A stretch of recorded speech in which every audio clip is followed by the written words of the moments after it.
So good evening, everyone, and welcome to the UK Pavilion at Expo 2020 Dubai. I'm Mithuna Murugesh. I run the RIBA's Gulf office, and I'm delighted to welcome you all to the 2022 RIBA International Students Competitions award ceremony and reception this evening. Before we begin, just a really quick housekeeping item from me. Could I encourage you all to keep masks on, unless eating or drinking, of course. Very on the nose, considering the theme of today's event. The irony is not lost on me at all. Since the start of the pandemic, designers such as yourself have been showcasing design solutions to create new infrastructure for the new normal. At RIBA, we believe that the next generation of architects will make a huge impact on shaping the future of the world. So last year, we launched the RIBA International Students Competition to reimagine cities and towns post-COVID.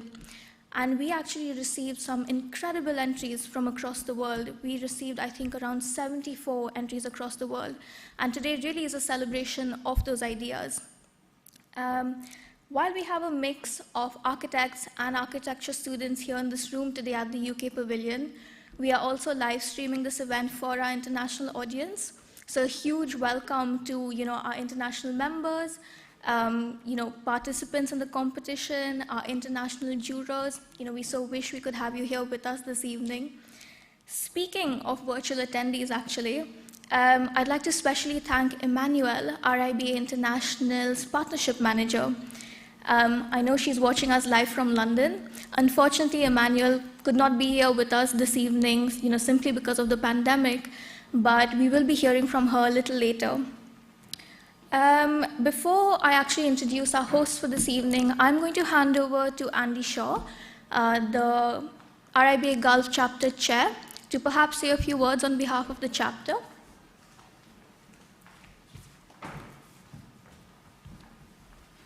Hi everybody here and those online, live streaming. Great to be back in the UK Pavilion and being able to meet in person again, which has only been possible for the last few months. Before we get to looking at the great entries and awards, I do like when RIBA manages to bring together the whole international community of architects to whether it's competition, exhibition, lectures, and it's something we're looking to do more in the future. On that topic, the chapter, the committee and its members have arranged several events upcoming. There's quite a sort of rush of events in the next few weeks before it gets too hot to be outside and things. Friday there is a trip to Sumar Dabag's Mosque of the Light in Al-Quds. Although the places are full, this is being live streamed, which we successfully did for our House of Wisdom tour a few months ago. And that's about 150 have signed up from around the world already. So we'll have a global audience with Sumaya leading a tour around the building. And if you haven't seen pictures of it, it's very, very interesting and very great building to see. We have a few weeks later, I think mid-March, a trip to B6 3D concrete printing, looking at innovative construction technologies. They've actually 3D printed their own facade there. And they'll be showing some other kind of mock-ups they've done and installations they've made. There's another event next week in One Life D3. All these events are free for all, whether you're live streaming or in person. We try to keep it all free. Sometimes the kind of members have earlier access, but they're also open to public if members can't fill up all the spaces we have here. There's only so many members in the Gulf. So next week, next Wednesday, 6 o'clock in One Life D3, there is a discussion about Farah Naz's book with Langdon Morris called Net Zero Cities. It's a book just published about how to achieve net zero, covering economic, political, and architectural technical issues. So this will be a kind of discussion with the authors, a chance to get hold of the book and also have it signed. And there'll be myself, Sandra Woodall, RIBA Fellow from Tangram will be there as well in the panel. Mohammed Alda, representing the government, prior chapter member and VP from iStructE, Structure Engineering. I forgot his surname, from Arup, so we have another engineer there as well. So we have a broad spectrum of people talking, and we're going to encourage the audience to then interact with the authors and the panel to talk about this topic. And it's also kind of a social event, which we're keen to do more of as well. When I took over the role of chair 2 years ago, COVID hit a month later, so in-person events weren't possible, and my hope to kind of get more community building in person, social, informal events happening didn't quite happen. But it is happening more now, and it's great to do it in parallel with online. And with that in mind, with our online audience and those here, we'll move on to the rest of this event. Thank you very much. Brilliant. Great, thank you, Andy. Now on to the main part of today's event, really the reason you all are here today. I'd like to introduce you all to our host for this evening, Dr. Georges Kachami. Georges is the director of the Center for Research, Innovation and Design at AUD. Georges has conducted, extensive research on future environments, so we only found it apt for him to be announcing the winners of this competition. So over to you, Georges. It's a pleasure to have you here with us today.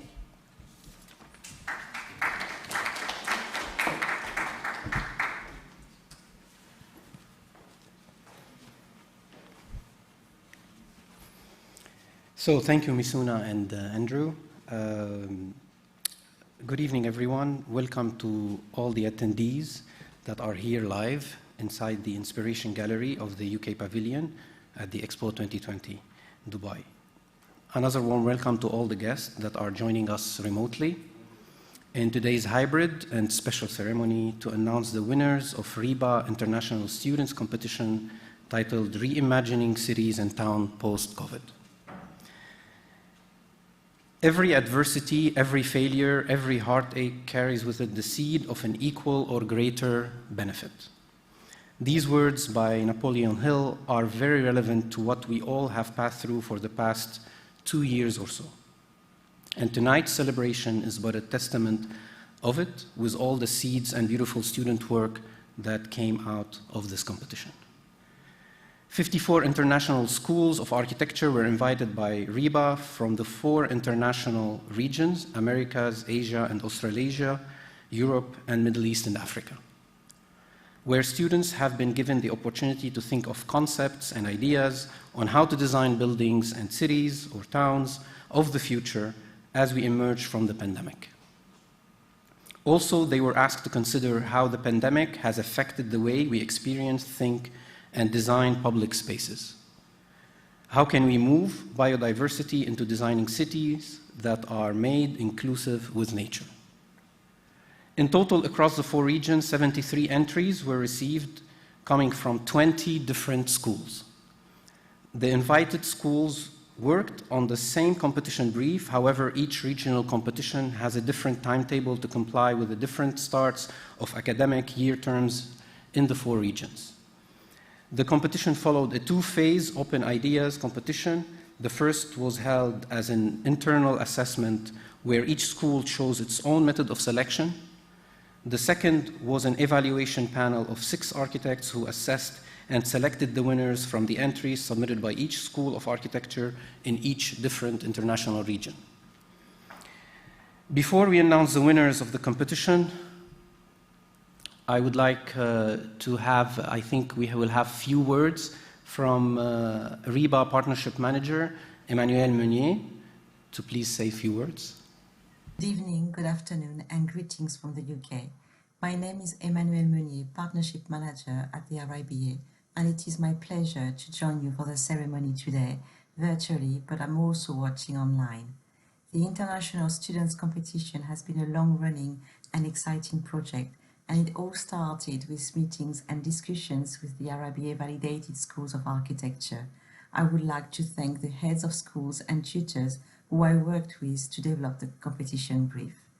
Many thanks for your interest and for your involvement, from promoting the competition to your students to suggesting names of colleagues to act as evaluation panels members, and of course for submitting your entries.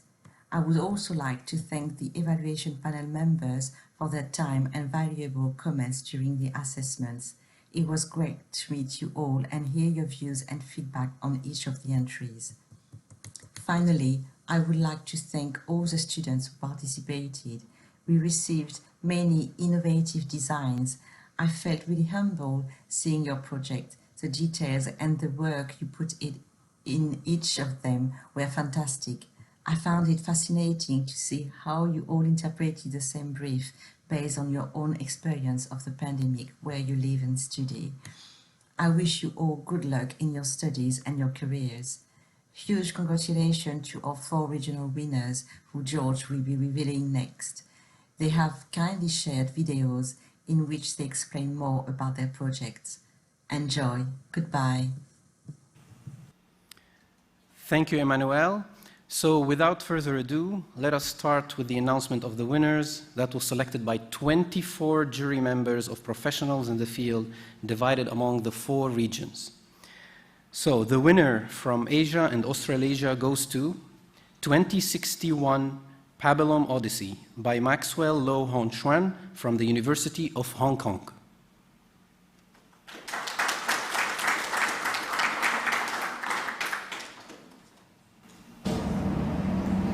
Hello, I'm Maxwell Lau. I'm just graduated from the MR program in the University of Hong Kong. It is my pleasure to present to all of you my project 2061 Pabulum Odyssey. So we respond to the frequent ban on eat-in services in restaurants proposed by the government, assuming that human contact is the main source of virus transmission. This project is to question in the next 40 years whether technology and machines are the solutions for people to eat out. So this is a project projecting the age of machine dominance in which pandemic persists and mutation happens very often. How do the machines deal with food making, food delivery, and food consumption? And how do we retain humanities from the dine-out experience in machine-dominant society? Since much of the MTR stations are built underground, resulting in poor ventilation for virus prevention, plus the trend of people actually working from home, MTR stations are predicted to be gradually abandoned. And to utilize such a large infrastructural system and response to the high working living density in Guntong, plus the relatively large proportion of restaurants actually in Guntong, Guntong MTR station is selected as the first prototype to be transformed as the drone port to deliver food through drones.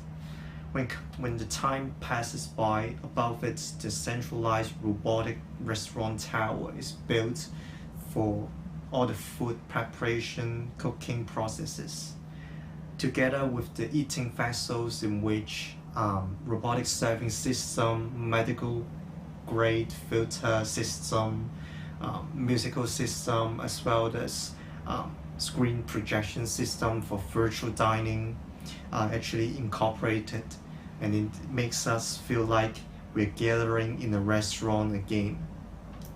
Food vessels are placed on the rooftop and the seashores when there is sudden district curfew. And when compared to the Maxwell diagram, the tower belongs to the lower part of the diagram. It is the essential existence of keeping clean, reducing human contact in food production industry, whilst the vessels serve as the more spiritual level. It helps us to gain back the merit and experience dining in a restaurant. So the tower and the eating vessels are actually serving as inseparable entities. And last but not least, I would like to give thanks to my tutors, Christians and Kaisong, my family and friends. Thank you truly, and RIBA and juries for awarding me.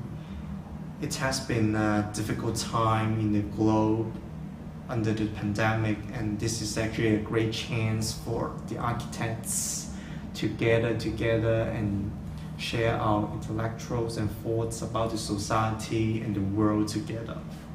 I'm really happy about it. I hope everyone stays sound and healthy in the new year. Thank you.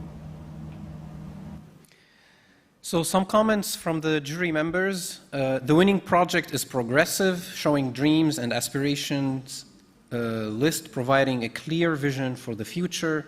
The project is imaginative and provocative, and at the same time grounded in reality. So the winner from the Americas goes to Regreening Wasted Heritage for Urban Agriculture, Rainwater Harvesting for Permaculture and Human Consumption by Matías Carrillo, Aranza, Rubilar, and Rosario, Burgos from Universidad del Bío Bío, Chile. Hi, we are Matías, Rosario and Aranza, members of the American region team. We are so very pleased to hear the result of this competition in which we dedicate a special effort and time. We are also very grateful for the opportunity and would like to thank all Professor Ivan Cartes and Sergio Vescu for giving us the tools and encourage us to participate. Our project focuses on the central market of Concepcion, Chile, consists on regreening the market heritage, which architectural and historical values are some of the most important landmarks in the city and have been fighting against the real estate market several times and transform it in a new, self-sustainable and eco-friendly way of human consumption. These ways, we propose urban agriculture to fight against the current environmental crisis. The new market will maintain all of its structural characteristics but rearrange its spatial interior into an adaptable public space, which will allocate urban orchards, allowing independence from importing goods for the local supply. It will also present vertical vegetable nurseries located over aluminum scaffolding and water with rainwater collected from the roofs. This market would also allow trading stands, which intend on selling or exchanging the market harvest. Thus, this project as a whole will bridge the gap between nature and people, recreating urban agriculture into sustainable permaculture. Again, we can't thank you enough for this great opportunity, and we hope to keep in touch as we continue our studies and become architects. Greetings and goodbye. So, some comments from the jury members. The winning design was well targeted, using old abandoned buildings to come up with a practical solution. It improves community services and provides employment opportunities. This is an optimistic design facing the increasingly complex, out of control, full of uncertainty of the future. Such a design with adjustment thinking, repair thinking, optimistic attitude is exactly what we need. Okay, so the winner from Europe goes to Parasitic Interchanges by Laurence Clement from the Confluence Institute for Innovation and Creative Strategies in Architecture, France. Good afternoon, everyone. I feel very honored to have been chosen the winner for the Europe region in the RIBA international competition. I am German, currently studying in Paris at the Confluence Institute. I have always been very interested in looking far into the future and exploring what possibilities might emerge from the technologies we are beginning to see today and how they will shape the architectural landscape. My project was an urban scale project for 100,000 inhabitants located in Los Angeles in 2018. The idea of the project was to create a self-responsive city able to adapt to any changes in the world. The city would be made out of smaller nodes spread all across Los Angeles, mainly on highway interchanges. Each city acts like an organism, adapting to its environment and the people that live within and around it. As the organism grows, it slowly adapts and becomes more individual, hosting different industries. Within each structure are smaller parts, acting like organs within a body. The heart, or production factory, produces all essential parts of the structure and is located right underneath the surface. The veins then transport these parts to the site. These parts are then assembled by a robot swarm into smaller units for different purposes. Furthermore, there are two types of virtual devices. The basis of life within the structure relies on a hybrid life between the real and the virtual, reducing the distances between amenities that are needed for a comfortable life in the real world and making the access to the virtual most accessible, rather than relying on the large city of Los Angeles, with large travel distances. The Ville has all of the necessary amenities within walking distance. This includes many garden terraces, restaurants, health centers, and other entertainment spaces. My structure aims to provide a sense of community to each inhabitant. All types of people should meet in the real, disregarding their occupation and interests in the virtual. So how does this thing build up? It first selects available land, most commonly the freeway interchange. Then starts the construction of the underground factory, as well as setting up ramps to connect to the freeway. After which it constructs transport tunnels, and begins the construction of the habitation structures, which are then filled out with habitation spaces. The city is then fully autonomous and adapts depending on the demand for space, so it could grow infinitely if there's enough demand. After it has reached that state, it can then reproduce and produce the necessary parts needed for the construction of another node. I hope this gave you a better understanding of the project. And again, thank you for RIBA International for making these competitions possible. So some comments from the jury members.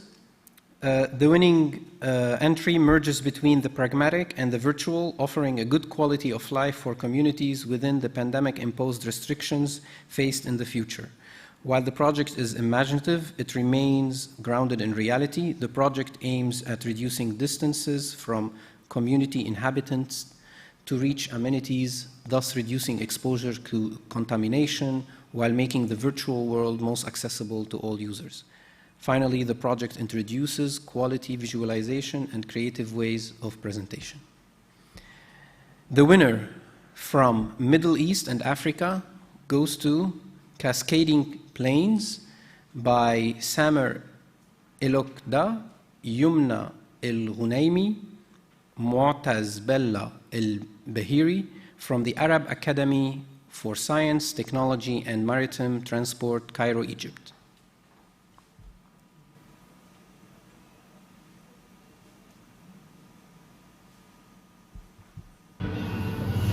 Hello, we are Moatazbellah, Samer Elokdah, Youmna El-Ghounemy from the Arab Academy for Science and Technology and Maritime Transport, Sheraton Branch, Cairo, Egypt. Our project was under the supervision of Dr. Rami Bakir and Dr. Tariq Kamil and was among those of the Africa Middle East region. Please allow us to start with a briefing about our project. Our first impression of how city life after COVID was, the problems people faced on both the psychological and physical aspects. Upon this impression, we had a base clear points representing the issues individuals faced during the pandemic. These points included social distancing, how COVID made people isolated and distanced from one another, and how social interaction has been reduced to the bare minimum. On the professional level, it is psychologically challenging to work when isolated from the outside world. Analyzing this, we concluded that an environment with vast open spaces and lots of greenery best serves as an environment that encourages social interaction and ensures people's safety. As for site selection, we chose to optimize the space under a bridge. Courtesy of the current solutions the Egyptian government is following to enhance the road network, which is one of that follows the typical bridge prototype. Therefore, this prototype could be used to spread the idea all over the country. Our project focuses on creating a healthy green environment that instigates social interaction, hence reducing the psychological stress people faced during the pandemic. Reflecting on our main goal, which is relieving psychological and physical stress caused by COVID, we implemented our idea by breaking up the concrete environment of buildings and roads, intertwining them and using the newly formed space to provide zones for social interaction in an open, green environment. These spaces are optimized by creating tri-level surfaces of streets, elevated levels, and English courts. This change resulted in the road level being the main surface, as it was made pedestrian-friendly by diverting all vehicles to the underground tunnels that are now housed under green interactive spaces that call for healthy and active social interaction.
Some comments from the jury members. The winning project brings together a series of variables that contemplate the sustainable development objectives for a city creating new free spaces, thinking in the mobility of people and the relationship with the habitability of these urban areas. I would like to ask everyone to have one final round of applause to the winners, and congratulations to everyone.